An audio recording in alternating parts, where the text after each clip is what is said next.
उमापूरच्या एका शाळेत झालेल्या मोठ्या बदलाची ही गोष्ट आहे. ही सगळी माहिती आपल्याला मिळालीय शाळेचे प्राचार्य श्री भक्तराज पौळ यांच्या प्रजासत्ताक दिनाच्या भाषणातून.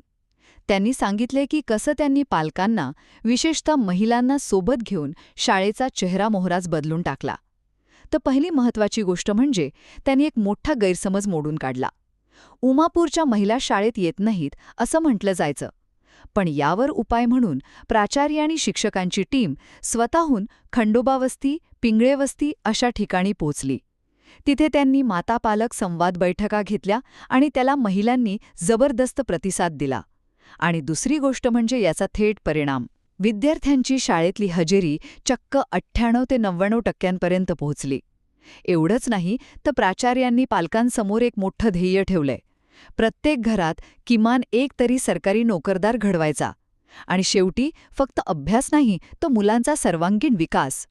मुलांना मोबाईलपासून दूर कसं ठेवायचं यावर उपाय म्हणून शाळेनं शारदा क्रीडा महोत्सव सुरू केला.